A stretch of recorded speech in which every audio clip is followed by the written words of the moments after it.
Build your dreams, live rich, and leave rich. Investment అనగానే మనందరికీ చిన్నప్పటి నుంచి చెప్పే మాట ఒకటే, తక్కువగా కొను ఎక్కువ కమ్ము. సింపుల్ కదా. కానీ ఈ రోజు మనం ఈ రూల్ని పూర్తిగా తలక్రిందులుగా చేసే ఒక పవర్ఫుల్, చెప్పాలంటే కాస్త వివాదాస్పదమైన స్ట్రాటజీ గురించి మాట్లాడుకోబోతున్నాం. దాని పేరే మొమెంటమ్ ఇన్వెస్టింగ్. మరి రెడీనా? Let's get started. అయితే ఈ మొమెంటం అంటే ఏంటో సరిగ్గా అర్థం చేసుకోవాలంటే మనం ముందుగా స్టాక్ మార్కెట్లో ఉన్న రెండు మెయిన్ ఫిలాసఫీస్ గురించి తెలుసుకోవాలి. ఈ రెండిటిని అర్థం చేసుకుంటేనే మొమెంటం ఎందుకంత స్పెషలో మనకు క్లియర్గా తెలుస్తుంది. చూడండి, ఇక్కడ రెండు రకాల ఆలోచనా విధానాలున్నాయి. ఒకవైపు ఫండమెంటల్ అనాలిసిస్. ఇది అచ్చం ఒక డిటెక్టివ్ లాంటిది. ఒక కంపెనీ బ్యాలెన్స్ షీట్ చూసి, దాని లాభనష్టాలు లెక్కించి, దాని అసలైన విలువ అంటే ఇంట్రిన్సిక్ వాల్యూ ఎంతో కనుక్కుంటుంది. మార్కెట్ ధర దాని అసలు విలువ కన్నా తక్కువుంటే అప్పుడు కొంటారు. ఇంకొక వైపు టెక్నికల్ అనాలిసిస్. వీళ్ళసలు కంపెనీ ఏం చేస్తుందో కూడా పట్టించుకోరు. వాళ్ల ఫోకస్ అంతా చార్ట్లు, ధరల కదలికలపైనే. వాళ్ల నమ్మకమేంటంటే ఒక కంపెనీ గురించి తెలిసిన ప్రతీ విషయం దాని స్టాక్ ధరలోనే కలిసిపోయి ఉంటుంది. సో వాళ్ళు సింపుల్గా ట్రెండ్ని ఫాలో అవుతారు. సరే, ఇక్కడే అసలు ప్రశ్న వస్తుంది. అందరూ తక్కువ ధరకు కొనమని చెప్తుంటే మనం మాత్రం ఆల్రెడీ పెరిగిపోయిన స్టాక్ని అంటే ఎక్కువ ధరకు ఎందుకు కొనాలి? ఈ ప్రశ్నకు సమాధానమే మొమెంటమ్ స్ట్రాటజీ వెనుకున్న లాజిక్. మొమెంటమ్ ఇన్వెస్టింగ్ అంటే చాలా సింపుల్. గెలిచే గుర్రం మీదే పందెం కాయడం. ఏ స్టాక్స్ అయితే ఇప్పటికే బాగా పర్ఫామ్ చేస్తున్నాయో అవే రాబోయే రోజుల్లో కూడా బాగా పర్ఫామ్ చేస్తాయని నమ్మడం. ఇక్కడ రూల్ తక్కువ కొని ఎక్కువకు అమ్మడం కాదు, ఎక్కువకు కొని ఇంకా ఎక్కువకు అమ్మడం. వేగంగా దూసుకెళ్తున్న ట్రైన్ని మధ్యలో ఎక్కడం లాంటిదన్నమాట. ఇప్పుడు మొమెంటమ్ ఇన్వెస్టింగ్ అంటే ఏదో గాల్లో చేసే పని కాదు. దీని వెనక కొన్ని స్ట్రాంగ్ నమ్మకాలున్నాయి.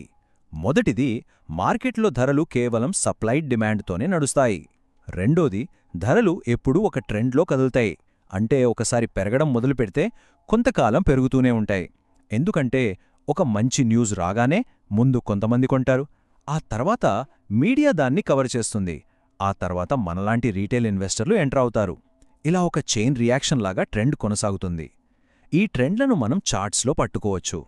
సరే, ఇప్పటిదాకా మనం ఫిలాసఫీ గురించి మాట్లాడుకున్నాం. కానీ ఈ స్ట్రాటజీని ఒక ఇండెక్స్ ఫండ్ ద్వారా అసలు మనుషుల ప్రమేయం, ఎమోషన్స్ లేకుండా ఆటోమేటిక్గా ఎలా అమలు చేస్తారో ఇప్పుడు చూద్దాం. ఇది ఒక నిర్దాక్షిణ్యమైన రాబోట్ లాంటిది. దానికి ఫీలింగ్స్ ఉండవు. స్టెప్ 1, కంప్యూటర్ నిఫ్టీ 500 లాంటి పెద్ద గ్రూపులో ఉన్న అన్ని స్టాక్స్ని స్కాన్ చేస్తుంది. స్టెప్ 2, గత 6 నెలలు లేదా సంవత్సరంలో ఏ స్టాక్స్ బాగా పెరిగాయో లిస్ట్ చేసి ర్యాంకులిస్తుంది. స్టెప్ 3, ఆ లిస్ట్లో ఉన్న టాప్ 50 స్టాక్స్ను మాత్రమే సెలెక్ట్ చేసుకుంటుంది. ఇక ఫైనల్గా స్టెప్ 4, ఇదే చాలా ముఖ్యం. ఇది ఒక కఠినమైన క్రికెట్ కోచ్ లాంటిది. గత మ్యాచ్లో విరాట్ కోహ్లీ సెంచరీ కొట్టినా ఈ మ్యాచ్లో డకౌట్ అయితే వెంటనే అతన్ని టీం నుంచి తీసేసి బాగా ఆడుతున్న కొత్త కుర్రాడికి ఛాన్స్ ఇస్తుంది. అలాగే ఈ సిస్టమ్ కూడా పర్ఫామ్ చేయని స్టాక్స్ను నిర్దాక్షిణ్యంగా అమ్మేసి కొత్తగా స్పీడ్ అందుకున్న స్టాక్స్ను కొంటుంది. అంతే, నో ఎమోషన్స్, ఓన్లీ పర్ఫార్మెన్స్. ఇది కేవలం థియరీ మాత్రమే కాదు. మన ఇండియాలో కూడా ఇలాంటి ప్రొడక్ట్స్ ఉన్నాయి. For example, Nifty 500 momentum 50 index. ఇదేం చేస్తుందంటే నిఫ్టీ 500లో ఉన్న కంపెనీలలో అత్యంత వేగంగా పెరుగుతున్న టాప్ 50 కంపెనీలను ట్రాక్ చేస్తుంది. ఈ ఇండెక్స్ ఆధారంగా పనిచేసే మ్యూచువల్ ఫండ్స్ కూడా ఉన్నాయి. అవి ఆటోమేటిక్గా ఈ స్ట్రాటజీని ఫాలో అయిపోతాయి. ఏ స్ట్రాటజీలో అయినా రిస్క్ అనేది కాయిన్కి రెండో వైపు లాంటిది. మొమెంటం కూడా అంతే. అంత వేగంగా పైకి వెళ్తున్న ట్రెండ్ సడన్గా బ్రేక్ అయితే అప్పుడేం జరుగుతుంది?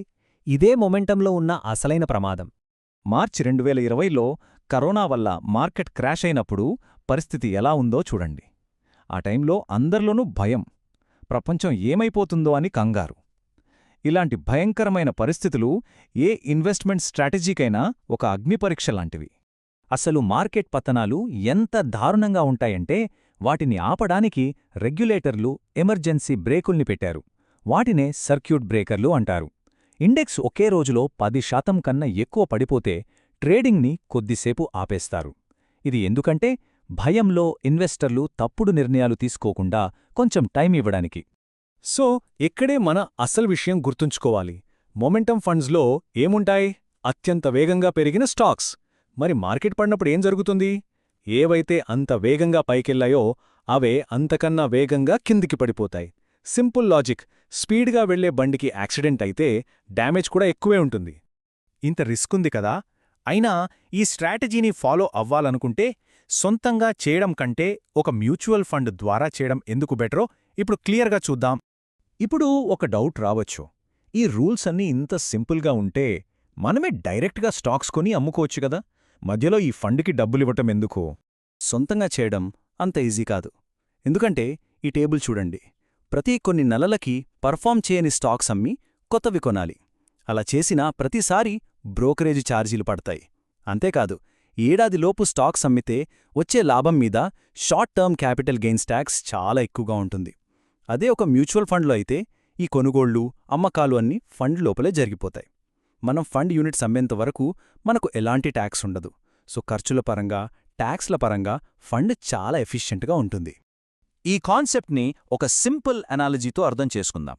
మార్కెట్ బాగా బూమ్లో ఉన్నప్పుడు, అంటే అంతా పాజిటివ్గా ఉన్నప్పుడు, మొమెంటమ్ స్టాక్స్ ఒక రేసింగ్ బైక్ లాంటివి, మిగతా వాటికన్నా చాలా వేగంగా ముందుకు దూసుకెళ్తాయి. కాబట్టి చివరగా ఒక ప్రశ్నతో ముగిద్దాం. ప్రతి ఇన్వెస్ట్మెంట్ స్ట్రాటజీ ఒక వాహనం లాంటిదే. కొన్ని నెమ్మదిగా, సేఫ్గా తీసుకెళ్తాయి, కొన్ని మాత్రం చాలా స్పీడ్గా, కానీ అంతే రిస్క్తో ఉంటాయి. మన ఫైనాన్షియల్ జర్నీకి, మన గోల్స్కి మనం సరైన వాహనాన్ని ఎంచుకున్నామా లేదా అనేది ఒక్కసారి ఆలోచించుకోవాలి. ఎందుకంటే సరైన వాహనాన్ని ఎంచుకోవడమే గమ్యాన్ని చేరడంలో మొదటి అడుగు.